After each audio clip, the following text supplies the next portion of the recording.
Hello friends, welcome to जीवन academy. आज फिर से हम आपके बीच में लेकर के आए हैं कि ऐसी न्यूज़ जो आपके सभी एग्ज़ाम में करंट अफेयर्स और जीके जीएस के क्वेश्चंस पर काम करेगी। जैसे एसएससी, आरआरबी, पुलिस, एचएसएससी, किसी भी स्टेट एग्ज़ाम, ऑल इंडिया जो भी एग्ज़ाम है जिसमें जीके जीएस पूछा जाता है, खासकर यूपीएससी, यूपीपीएससी, इनमें सभी में जो जीके जीएस पूछा जाता है उसमें से एक पॉइंट को हम लेकर के आए हैं, वेस्टर्न घाट। ये चर्चा में क्यों है और क्यों ये न्यूज़ में आया, इसके बारे में एक एक पॉइंट पर बात करेंगे। जैसे यहाँ पर लिखा हुआ है, exclusive 13 year later, protection of western Ghat area in 3 state almost ready. तो 3 स्टेट जो हैं वो ऑलमोस्ट रेडी हो चुके हैं। लास्ट 13 यानी कि 12 ईयर से लगभग जो है इस कोशिश में रही है। तो खबर में क्यों है वेस्टर्न घाट ईएसए? ईएसए का मतलब है इकोलॉजी सेंसिटिव एरिया।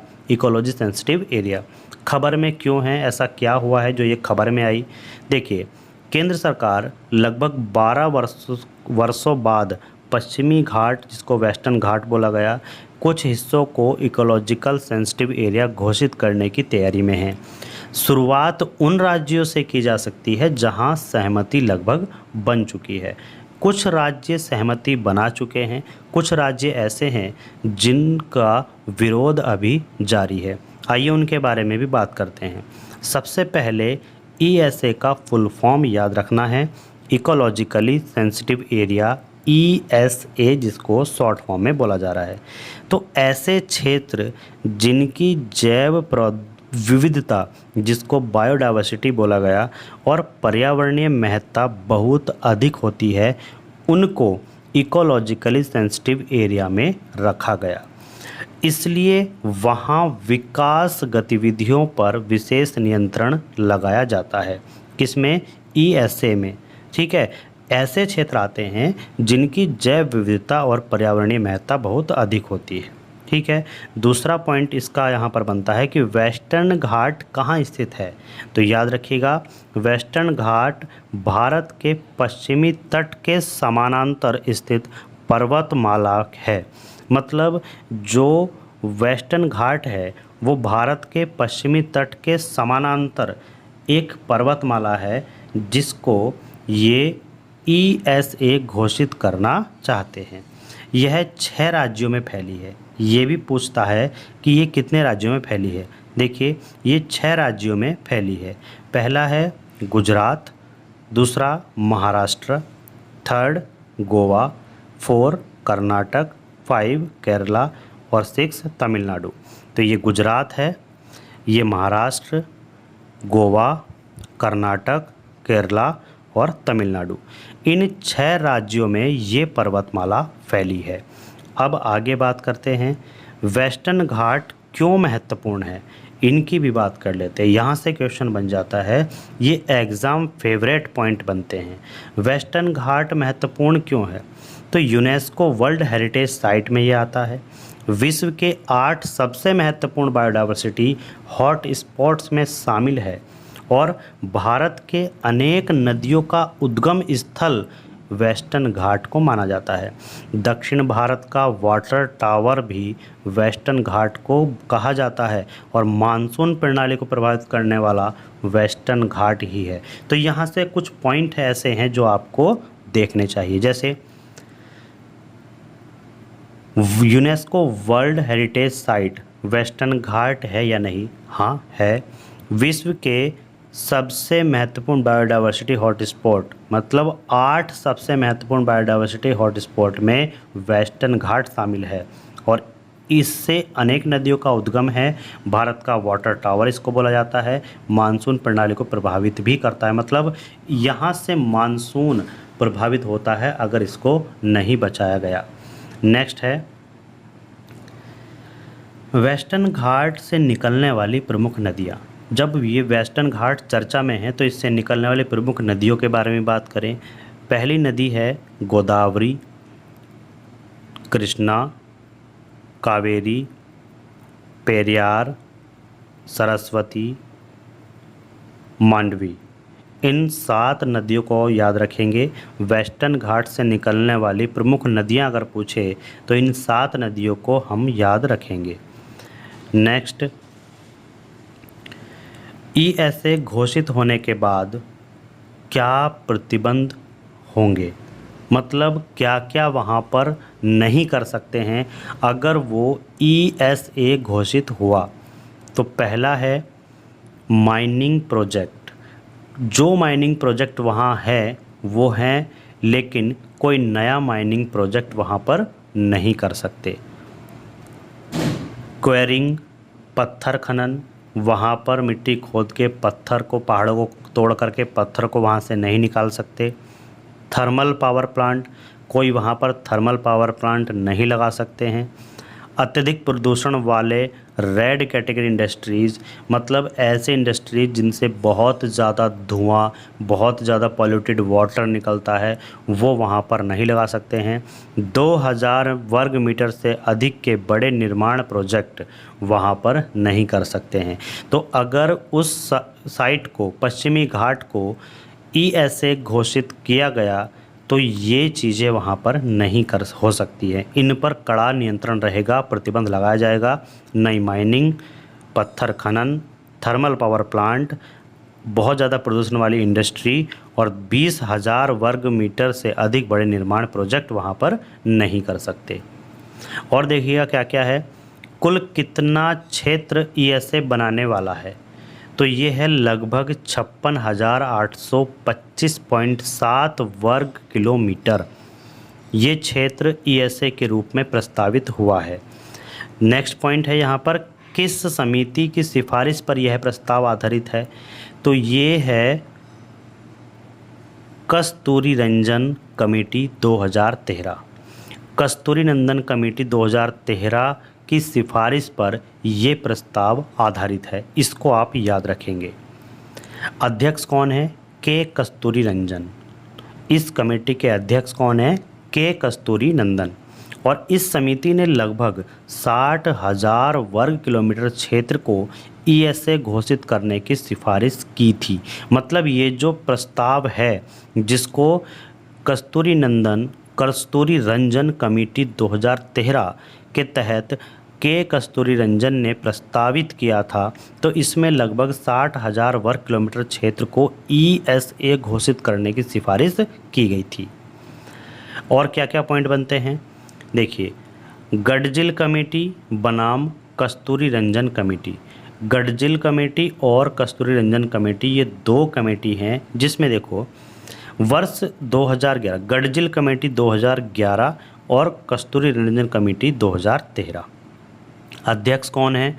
गडजिल कमेटी के अध्यक्ष हैं माधव गडजिल और कस्तूरी रंजन कमेटी के अध्यक्ष हैं के कस्तूरी रंजन। दृष्टिकोण क्या क्या रहा? गडजिल कमेटी का दृष्टिकोण था कि अधिक संरक्षण मिले और कस्तूरी रंजन कमेटी का जो दृष्टिकोण है वो है संरक्षण और विकास संतुलन। क्षेत्र क्या है? बड़ा ESA क्षेत्र और अपेक्षाकृत कम ESA क्षेत्र यहाँ पर उन्होंने बताया गया। नेक्स्ट देखिएगा और क्या क्या पॉइंट हम यहाँ पर देख सकते हैं। किन राज्यों में सबसे पहले ESA नोटिफाई होने की संभावना है? तो ये क्वेश्चन यहाँ पर UPSC वगैरह आपके एग्ज़ाम में जो स्टेट गवर्नमेंट एग्ज़ाम है वो भी यहाँ पर बन सकता है। देखिए सबसे अधिक संभावना जो है कि किन राज्यों से सबसे पहले ESA नोटिफाई होगा, तो 3 राज्य यहाँ पर रखे गए हैं, गोवा, गुजरात और महाराष्ट्र। इनमें से संभावना है कि इन्हीं में से सबसे पहला ESA नोटिफाई होने वाला है, क्योंकि इन राज्यों में सहमति लगभग बन चुकी है। अब किन राज्यों ने आपत्ति जताई? ये 3 राज्य तो हैं जिन्होंने सहमति जताई है कि हाँ इस क्षेत्र को ESA बना सकते हैं, नोटिफाई कर सकते हैं, बट कुछ राज्य हैं जिन्होंने आपत्ति भी जताई है, जैसे केरला। केरला क्या चाहता है कि ESA क्षेत्र और कम करने की मांग, ESA क्षेत्र को और कम किया जाए।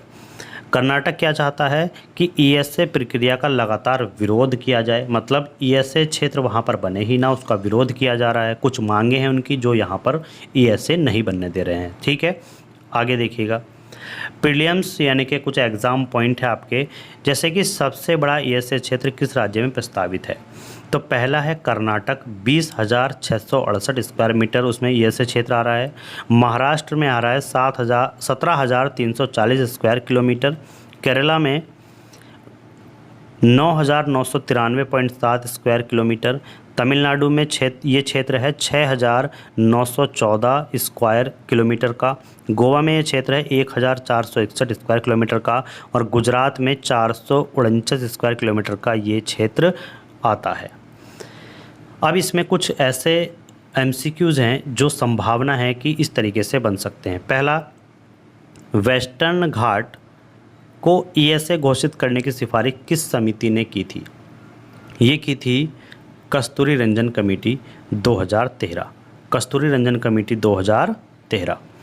वेस्टर्न घाट कितने राज्यों में फैला है। तो वेस्टर्न घाट ये फैला है 6 राज्यों में। किसमें? 6 राज्यों में। अगला क्वेश्चन बन सकता है कि वेस्टर्न घाट विश्व के कितने बायोडाइवर्सिटी हॉटस्पॉट्स में शामिल है। तो ये है 8 बायोडाइवर्सिटी हॉटस्पॉट में। तो 8 बायोडाइवर्सिटी हॉटस्पॉट में एक वेस्टर्न घाट भी आता है। ठीक है, तो यहाँ से इस तरीके से क्वेश्चन यहाँ पर बन सकते हैं। आगे देखिएगा, नेक्स्ट क्वेश्चन यहाँ से बन सकता है कि वेस्टर्न घाट से निकलने वाली नदी कौन सी है। तो आप याद रखोगे गोदावरी, कृष्णा, कावेरी, ये सब नदी जो हैं जो हमने वहाँ पर बताई थी वेस्टर्न घाट से निकलने वाली नदियाँ हैं। ईएसए में कौन सी गतिविधि प्रतिबंधित है। माइनिंग वगैरह या पॉल्यूटिंग इंडस्ट्री बनाना, ये सब जो वहाँ पर हैं उन्हीं में से कोई भी ऑप्शन देगा। जो आपको ऑप्शन दिखेगा वो आपको करेक्ट कर देना है। ठीक है, एक लाइन में आप कैसे याद रखेंगे, देखिए कस्तूरी रंजन रिपोर्ट मतलब ये कमेटी थी जिसने जो है ये प्रस्ताव किया था। और कुल जो है ईएसए क्षेत्र का कितना स्क्वायर किलोमीटर है, 56,825 स्क्वायर किलोमीटर। इसमें 6 स्टेट्स हैं। माइनिंग इसमें बैन है और यूनेस्को बायोडाइवर्सिटी हॉटस्पॉट भी है जो कि कुल 8 हैं। ठीक है, एक लाइन में आप इस तरीके से याद रख सकते हैं। अब कुछ और महत्वपूर्ण पॉइंट हैं जो हमने यहाँ पर निकाले हैं, जैसे वेस्टर्न घाट का दूसरा नाम। तो वेस्टर्न घाट को सह्याद्री हिल्स भी कहा जाता है। वेस्टर्न घाट को सह्याद्री हिल्स भी कहा जाता है। लंबाई कितनी है, लगभग 1600 किलोमीटर लंबी पर्वतमाला है। ठीक है, तो वेस्टर्न घाट जो पर्वतमाला है ये लगभग 1600 किलोमीटर लंबी है। गुजरात से शुरू होती है और तमिलनाडु के दक्षिणी सिरे तक ये फैली हुई है। इतनी लंबी एक वेस्टर्न घाट ये पर्वतमाला है।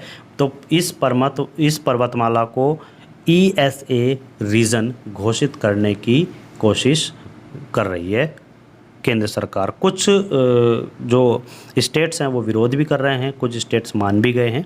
इसके लिए संघर्ष चल रहा है। नेक्स्ट है यूनेस्को वर्ल्ड हेरिटेज साइट। ये एक यूनेस्को वर्ल्ड हेरिटेज साइट है। कब इसको शामिल किया गया, 2012 में यूनेस्को ने वेस्टर्न घाट के 39 स्थलों को विश्व धरोहर यानी कि जो हेरिटेज जो वर्ल्ड हेरिटेज की सूची है उसमें शामिल कर लिया था। ठीक है, इन क्वेश्चन को यहाँ पे याद रखेंगे। अब कुछ पॉइंट भी हैं जैसे बायोडाइवर्सिटी हॉटस्पॉट। तो यह विश्व की 36वीं बायोडाइवर्सिटी हॉटस्पॉट में एक है। ठीक है, यहाँ हजारों स्थानिक एंडेमिक प्रजातियाँ पाई जाती हैं, जैसे जानवर पाए जाते हैं, कुछ टाइगर रिजर्व भी हैं। इसमें तरह तरह की प्रजातियाँ एनिमल्स की, प्लांट्स की पाई जाती हैं। और सबसे ऊंची चोटी जो है इसमें अनामुदी है। ठीक है, सबसे ऊंची चोटी इस पर्वतमाला की अनामुडी है और इसकी ऊंचाई है 2695 मीटर। और ये किस राज्य में आती है, ये केरला में आती है। किस राज्य में, केरला में। तो यहाँ से इन पॉइंट को याद रखिएगा, बहुत ज़्यादा इम्पोर्टेंट हैं ये पॉइंट। आपको इस न्यूज़ के अंदर से निकाले गए हैं आपके लिए। तो इन पॉइंट को आप बहुत ध्यान से देखिएगा। वीडियो पसंद आई हो तो वीडियो को लाइक, शेयर और चैनल को सब्सक्राइब कर लीजिएगा, जिससे कि आपके आने वाले एग्ज़ाम के लिए हम और भी अच्छे से वीडियो को बना सकें। इस ही पर्वतमाला में प्रमुख दर्रे भी हैं। तो ये जो पर्वतमाला है इसमें कुछ प्रमुख दर्रे ये आपको याद रखने हैं, जैसे पालघाट गैप, थाल गैप, भोर घाट और सैनकोतहा पास। पालघाट गैप, थाल घाट, भोर घाट और सैनकोतहा पास, ये कुछ प्रमुख दर्रे हैं। यहाँ से एमसीक्यूज़ फेवरेट बनता है यूपीएससी और एसएससी का, जिसमें पालघाट गैप और वेस्टर्न घाट को ईस्टर्न घाट से जोड़ने वाला महत्वपूर्ण मार्ग माना जाता है। तो एमसीक्यूज़ कैसे बन सकता है कि वेस्टर्न घाट को और ईस्टर्न घाट को जोड़ने वाला महत्वपूर्ण मार्ग किसको माना जाता है, तो वो है पालघाट गैप। क्या है? पालघाट गैप। ओके, चलिए आगे हम अगर देखें तो प्रमुख राष्ट्रीय उद्यान भी हम यहाँ पर देखते हैं। प्रमुख राष्ट्रीय उद्यान जैसे silent valley national park, Periyar national park, Bandipur national park और नागरहोले नेशनल पार्क। तो ये नेशनल पार्क हैं जो प्रमुख राष्ट्रीय उद्यान इस पर्वतमाला में माने जाते हैं। कुछ प्रमुख वन्य जीव भी हैं जैसे lion tailed macaque, Nilgiri tahr, Malabar giant squirrel और नीलगिरी लंगूर, ये कुछ वन्य जीव हैं जिनको यहाँ पर इम्पोर्टेंट माना जाता है। ठीक है, नेक्स्ट है नीलगिरी पर्वत जो है, जो इसे नीलगिरी हिल्स बोला गया, तो वेस्टर्न घाट और ईस्टर्न घाट का मिलन क्षेत्र है। अब यहाँ से क्वेश्चन कैसे बनता है कि वेस्टर्न घाट और ईस्टर्न घाट के मिलन क्षेत्र को क्या बोला गया? यह है नीलगिरी पर्वत। वर्षा में क्या भूमिका है इस पर्वतमाला की? दक्षिण पश्चिम मानसून की हवाओं को रोककर भारी वर्षा ये कराने में सक्षम है। इसी कारण पश्चिमी ढाल पर अत्यधिक वर्षा और पूर्वी भाग में अपेक्षाकृत कम वर्षा होती है, जिससे ये वर्षा में अपनी फुल भूमिका निभाता है। अब यहाँ पर देखिए कुछ प्रमुख फसलें भी हैं जैसे कॉफ़ी, चाय, इलायची, काली मिर्च और रबर। तो वेस्टर्न घाट की कुछ प्रमुख फसलें आपको याद रखनी है, कॉफ़ी, चाय, इलायची, काली मिर्च, रबर, इन सभी को आपको याद रखना होगा। अब ईएसए न्यूज़ से जोड़ कर जो कुछ याद रखना है उन पॉइंट के बारे में देख लेते हैं। जैसे कस्तूरी रंजन कमेटी 2013 जिसने इस प्रस्ताव को लाया। ठीक है, लगभग 56,825 वर्ग किलोमीटर क्षेत्र ईएसए का प्रस्तावित किया था। इस रिपोर्ट के अंदर 6 राज्य प्रभावित हुए। इसमें mining, quarrying, thermal power project, इन पर प्रतिबंध है या फिर जो चल रहे हैं तो उन पर नियंत्रण रखना होगा। इसमें एग्ज़ाम ट्रिक है जिससे आपको याद रखना होगा, जैसे सह्याद्री। सह्याद्री से क्या है?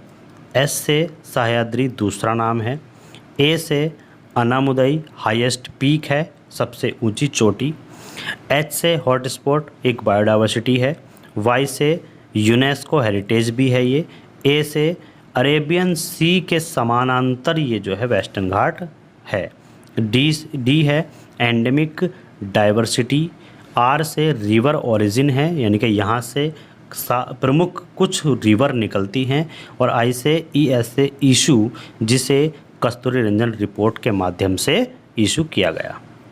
नेक्स्ट यहाँ पर कुछ संभावित एमसीक्यूज़ है जो हम फिर से यहाँ पर आपके लिए लाए हैं जो हमें ज़रूरी लगे। वेस्टर्न घाट की सबसे ऊंची चोटी कौन सी है? यह है अनामुदी। वेस्टर्न घाट का दूसरा नाम क्या है? यह है सह्याद्री।